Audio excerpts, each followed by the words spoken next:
Hey guys, this is Igor from Vinous Reverie Wine Merchant here in Walnut Creek, and I think this is becoming everybody's favorite part of the week when I open up my goodies, the new stock that I got in this week. Alright guys, so I want to start probably with the the best for first. As you can see, this one just got in this week, and if the packaging is already open. So this is a special wine. That's why I want to start it with that. You can see this is the last case that the distributor had in stock, and it's all dusty. I don't know if you guys can see that. This is a absolutely fantastic wine. It's a premium a Riesling from the Rheinhessen region in Germany. It's going to retail in the upper 70s, but the story behind that is just fantastic. So it's from Fritz Grobe, is the producer. And he makes wine in the Rheinhessen region. And this wine comes from the Kirchspiel Grand Cru vineyard. It's Grosses Gewachs. So that's GGs. If you ever see on the label, it's the highest designation for dried Riesling in Germany. So a little backstory about Riesling. As far as everything I've read, there are two producers that are kind of considered the masters of Riesling. There's Egon Müller in Moselle, and then there's Peter Keller in the Rheinhessen region, the same area. And they make, highly acclaimed wines. We're talking about 98, 99, 100 point wines that retail for hundreds of dollars, maybe even thousands of dollars. So Peter Keller, the one who makes the Riesling in Rheinhessen, he shares this Kirchspiel vineyard with Fritz Grobe. So they make wine from the same vineyard. And in 2003, they had it actually was in 2013, they had one of those Judgment of Paris type of tastings that California and Bordeaux had, where they tasted all the wines from the 2003 vintage, and Fritz Grobe's wines from this vineyard beat out Peter Keller's wine, which was a big deal because, like I said, Peter Keller is considered one of two best producers of Rieslings in the world. So that's like a little factoid about it, so how good this wine potentially is. And like I said, even though it's a premium wine, it's like a bargain compared to Peter Keller's wines. The other fascinating thing about this is Single Thread, a 3 Michelin star restaurant in Healdsburg, carries the 2017 vintage of this wine, and it got 18 points from Jensis Robinson, which is about 95, 96 points on a 100 point scale. That's the 2017 vintage. This is the 2015 vintage. And the 2015 vintage got 19 points on the 20-point scale, which is equivalent of 98 points. And is the highest score in the Jensis Robinson's database from this producer, the 2015 vintage. And I have the last 6 bottles in the whole United States. I imported them from New York. I waited 2 months to get this. So I just want to showcase how special a wine this is. This is a wine that's as good as it gets. And I want to give another perspective to put it maybe in compared to Napa wines. Like I said, this got 90 points out of 20. Recently, Bond wine, a famous, it's kind of like a second label to Harlem Estate. Harlem Estate retails for $1,500 a bottle. Bond, kind of their entry-level wine, retails for $750 a bottle. So one of their wines recently got 16.5 points from Jensis Robinson. So a wine that retails for $750 got 16.5 points, which is equivalent to like a 90-point wine. And this wine that retails, in the upper 70s, got 19 points. I always love to put things in perspective, because to me, this is the only way you could come to quality. There's people try to commoditize wine. They try to PR the wine, and Napa is the best of that. He's putting PR spin on everything, how good everything is, etc., etc. Everybody talks what's around the bottle, not what's in the bottle, which to me is the most important thing. To me, I think quality should always stand out. But if you kind of look at the wine world, that's never the case. So that's why I want to bring out about this exceptionally special wine. All right, so this was it. I want to showcase this one first. But I got a bunch of fun wines as well.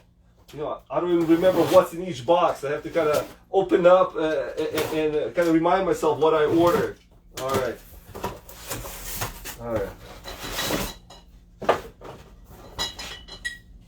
Oh, very nice. Okay, so this is a wine from Cornas, from Vernet is the producer.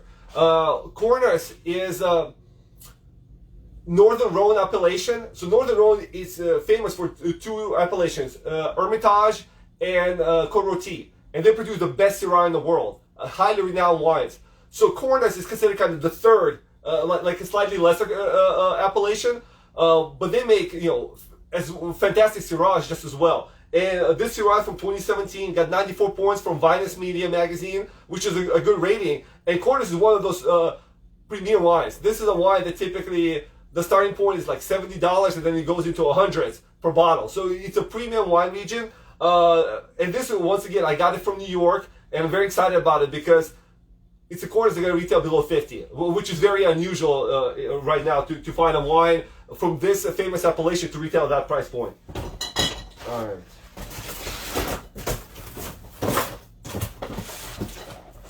Let's see. Okay. Oh yeah, this is a reorder. Okay. So I actually got a new vintage of this wine. This is Malaguja from German Riesling, which is the producer who is probably most associated with reviving this grape. And he makes different Malagujas, but this is kind of his most famous bottling. This is not 2019. I had a 2018 vintage. I sold out and I reordered this wine. So it's definitely, if you like indigenous variety from Greece, and I love them. This is a fantastic wine to try. It's kind of on the fuller body side, so it's a very interesting wine. All right.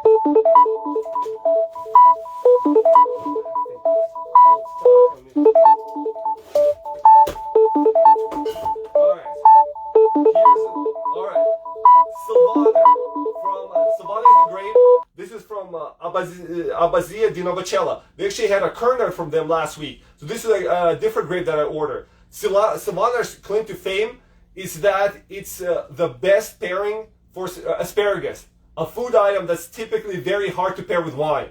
And there's really three places in the world that produce this wine.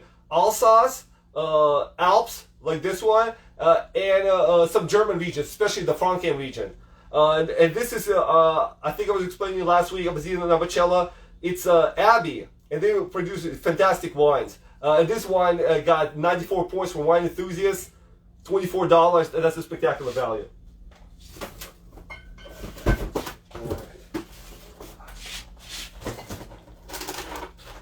All right, this is a reorder as well.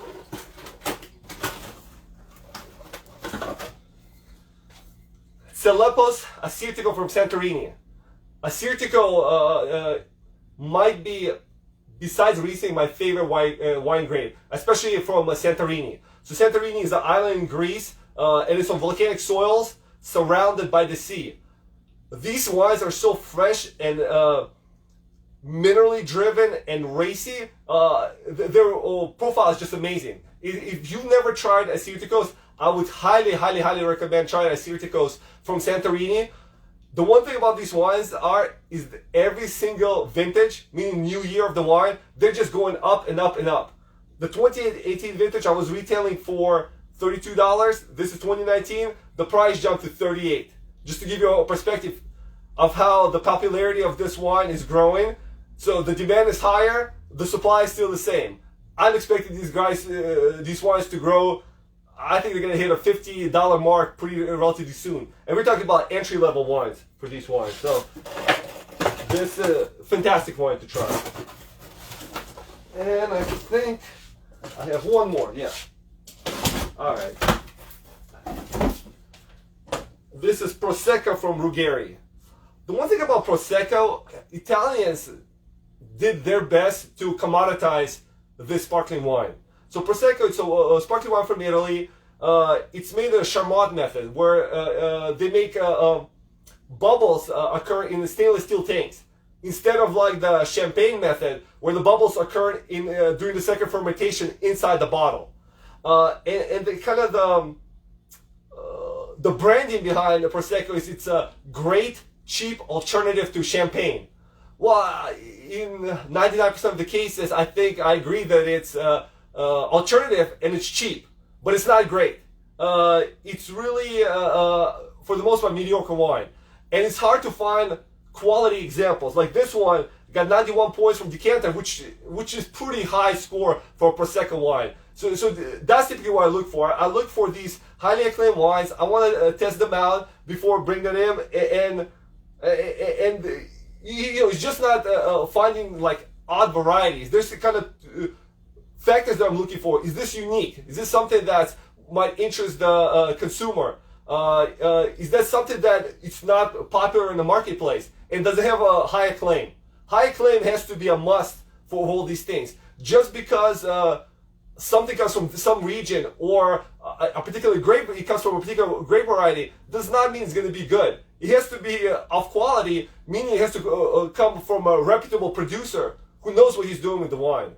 So, and these guys, like I said, are pretty good. This wine is not on the level of the Riesling or the Cornas, but for Prosecco, I think this is a pretty good quality Prosecco. So, you know, guys, a brief overview. I hope you guys enjoyed it. I'm going to put all these things on the website. So there's going to be more details about all the wines we looked at today. And, you know, just stop by the store and check it out. Or check out all these wines on our website, vinousreverie.com. All right, guys. I'll talk to you next time.